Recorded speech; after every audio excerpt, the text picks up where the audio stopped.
नमस्कार, मैं जगभूषण शर्मा। आज देश की जो राजनीति है वो कहीं ना कहीं जटिल कुटिल हो रही है, ये हम अक्सर वीडियो में कहते आए हैं। और इन हालात में जिस तरह से समस्याएं बढ़ती दिखाई दे रही हैं, उस पर उनके समाधान की ओर कैसे बढ़ा जाए, ये एक बहुत बड़ा आज जो है एक मंथन की ज़रूरत पड़ चुकी है। ऐसे में हम बात करेंगे सबसे पहले बिहार में जो आगामी नवंबर माह में जो विधानसभा के चुनाव निर्धारित हुए हैं, उन्हें निश्चित हुए हैं, उस पर हम बात करेंगे। वहाँ एसआईआर चल रही है, यानी स्पेशल इंटेंसिव रिवीजन चल रहा है। और वहाँ कुछ 11 दस्तावेज जो भारत का चुनाव आयुक्त है आयोग है, उन्होंने कह रहे हैं, उनमें पासपोर्ट है, दूसरी तीसरी है। तो ऐसे में जो एपिक कार्ड है, जो इलेक्ट्रोफोटो आइडेंटिटी कार्ड है, उसको अमान्य माना जा रहा है। तो इस पर एसवाई कुरैशी साहब हमारे पूर्व जो है भारत के चुनाव आयुक्त रह चुके हैं, उन्होंने भी अपना एक आर्टिकल छापा है जिसका शीर्षक है एन एपिक एक्सक्लूजन।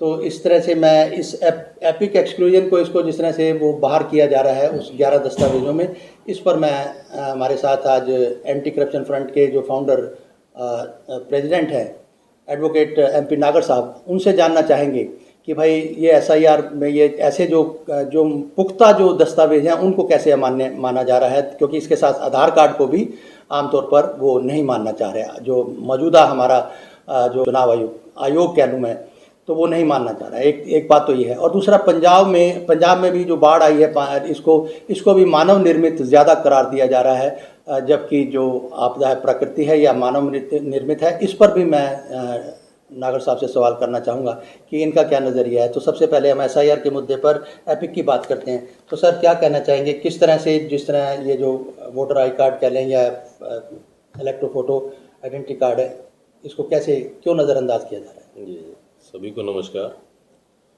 देखिए शर्मा जी, सन 1990 में जब टीएन शेषन साहब ने वोटर कार्ड का निर्माण किया, तो इस देश में पूरे देश के लोगों ने वोटर कार्ड को बहुत अच्छे से सराहा।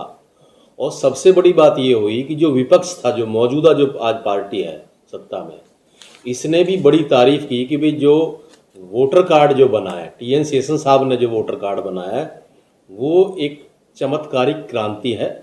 और इससे भविष्य में जो भी चुनाव होंगे वो चुनाव अच्छे से होंगे, ईमानदारी से होंगे।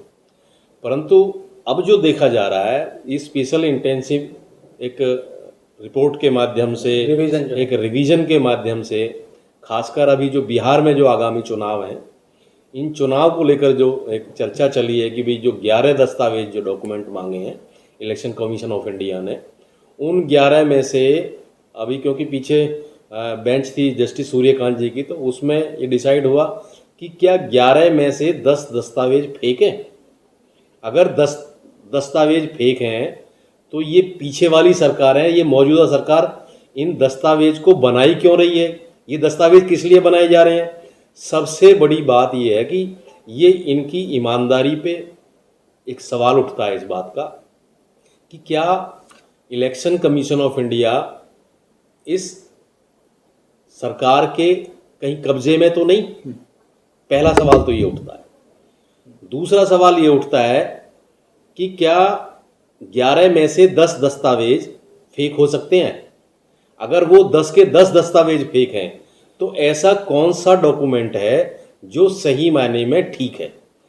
जो डॉक्यूमेंट ठीक है, फिर तो पूरे देश में उसी डॉक्यूमेंट का निर्माण होना चाहिए, दूसरे डॉक्यूमेंट की जरूरत नहीं पड़नी चाहिए। देखिए, सरकार का, इलेक्शन कमीशन ऑफ इंडिया का कोई तो इस तरह का पैमाना होना चाहिए जो ईमानदारी को, सत्यता को प्रमाणित कर सके, जो ये कह सके कि ये व्यक्ति भारत में रहता है और ये व्यक्ति ही भारत का वोटर है और यही व्यक्ति आगामी चुनाव में वोट डालेगा। आपने सर टीएन शेषन साहब का नाम लिया, वो अपने समय के बहुत ही, जिसे कहते हैं, और जैसे टफ माइंडेड एक ऑप्टिमिस्ट थे जी। और उनके नेतृत्व में सब कुछ हुआ। और उन्होंने इस कार्ड को ये कहा था कि ये जो सिटीजनशिप है उसको भी उसको भी पहचानने के लिए और उसको भी यानी उसकी पुष्टि करने के लिए भी ये कार्ड को उन्होंने कहा था कि ये हमारे लिए पर्याप्त है। देखिए शर्मा जी, आप बिल्कुल ठीक कह रहे हैं। जब वोटर जो कार्ड बना, जब इलेक्शन कमीशन ने वोटर कार्ड का निर्माण किया, तो ये तय हो गया था कि भाई ये जो वोटर कार्ड है, इसी वोटर कार्ड की वजह से आपका रेजिडेंस सर्टिफिकेट बनेगा, इसी से आपका आधार कार्ड भी बनेगा, आपका राशन कार्ड भी बनेगा। यानी जितने भी कार्ड्स थे उन सब की जो एक पहचान दिलाने वाला जो कार्ड था वो वोटर कार्ड था। आज वोटर कार्ड के बाद में भी आधार कार्ड बन गया। अब सरकार अगर ये कहे कि भाई ये आधार कार्ड भी गलत है, वोटर कार्ड भी गलत है, तो फिर ऐसा कौन सा कार्ड है जिसको सरकार ये लाना चाहती है, जिसको इलेक्शन कमीशन लाना चाहता है? कहीं ये एक साजिश तो नहीं है? ये कहीं ऐसी एक साजिश तो नहीं है कि कहीं इससे लोगों को गुमराह किया जा रहा है कि भाई आप सही से वोट ना डाल पाए? यानी सरकार की मंशा पर भी एक सवाल उठता है। बिल्कुल बिल्कुल सर। अच्छा, एक बात तो ये है, और दूसरा ये भी हम समझना चाहेंगे कि ये जिस तरह से अब ये जो भारत का चुनाव आयोग है, ये भी एक जिसे कहते हैं ना कि स्वायत्तता प्राप्त होते हुए भी ये संस्था, जो संस्थान कह लो, इंस्टीट्यूशन कह लो, ये उसके बाद भी बड़ी पक्षधर सी नजर आ रही है।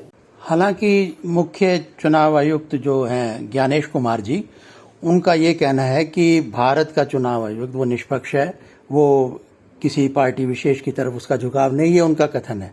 ठीक है जी, व्यवहारिकता सबके सामने है। देखिए, जो हालात देश में हो रहे हैं, ये जो पोजीशन है, ये मतदाता के सामने असमंजस की पोजीशन है। यानी कहीं ना कहीं इन इलेक्शन कमीशन के बयानों से जो मतदाता है वो भ्रमित हुआ है, उसको कहीं ना कहीं नुकसान हुआ है। एक व्यक्ति जो कहीं दूसरे प्रदेश में बैठा है, एक व्यक्ति जिसके परिवार का कोई व्यक्ति चला गया है, या जिसने अपना वोटर कार्ड पहले से बना रखा है, क्या वो किसी भी हालात में उसका वोटर कार्ड फेक हो सकता है?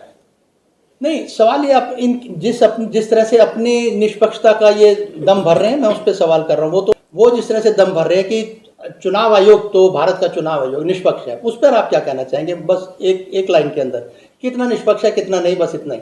देखिए शर्मा जी, जहाँ तक निष्पक्षता की बात है, तो ये सही मायने में ऐसा सबको नज़र आ रहा है आज की डेट में कि भाई जो चुनाव आयोग है वो निष्पक्षता से काम नहीं कर रहा है जी, और कहीं ना कहीं सरकार के दबाव में है, और इसलिए चुनाव से ऐन कुछ समय पहले ही इस तरह के बयान देना, इस तरह के एक स्पेशल रिवीजन जारी करना, तो ये जो रिवीजन्स हैं इस तरह के, ये बेबुनियाद रिवीजन है, और इससे जो चुनाव आयोग की जो निष्पक्षता है उस पर सवाल उठाना लोगों का लाजमी है, और इससे सवाल उठ भी रहे हैं। अगर कोई व्यक्ति ये कहे कि भाई हम तो निष्पक्ष हैं या ये बिल्कुल इंडिपेंडेंट बॉडी है, तो अब लोगों को साफ नज़र आने लगा है कि ये एक इंडिपेंडेंट बॉडी नहीं रह गई है। जी। अच्छा, अब ऐसे में चलिए हम आगे बात करेंगे, क्योंकि अगली चर्चा में हम लोकतंत्र और समता और कुछ ऐसे बिंदु, जैसे मैंने पहले भी कहा था अपने वीडियो में, उस पर हम करेंगे, क्योंकि हम कितने स्वतंत्र हैं, कितनी समता हमारे समाज में है और कैसा लोकतंत्र है हमारे सामने, इसको समझने की कोशिश करेंगे में जो जिसका वो है। लेकिन जब तक आप बीमारी की जो जड़ नहीं समझोगे, तब तक ठीक है, किसी भी कंगूरे पे आप नाचते रहो, किसी को भी को हड़कंप मच गया, ये हो गया। हम ना तो कोई किसी तरह के कोई बहुत दूरदृष्टा हैं, या सिर्फ हमारा एक चिंतन है, हम वो करना चाहते हैं। अब हम बात करना चाहेंगे पंजाब की। जी, ठीक है जनाब। तो ये आपने देखा कि SIR के मुद्दे पे जिन दस्तावेजों को अमान्य ठहराने की कोशिश की जा रही है, वो एक बात है। तो अब दूसरे पार्ट में, दूसरे हिस्से में वीडियो के हम बात करना चाहेंगे कि क्या जो पंजाब में बाढ़ आई है विशेषकर, इस पर क्या स्थिति है और क्या नज़रिया है लोगों का, और क्या हमारे साथ जो हमारे मेहमान हैं MP नागर साहब, एडवोकेट MP नागर साहब, जो कि एंटी करप्शन फ्रंट के फाउंडर प्रेसिडेंट हैं, तो इनका नज़रिया क्या है।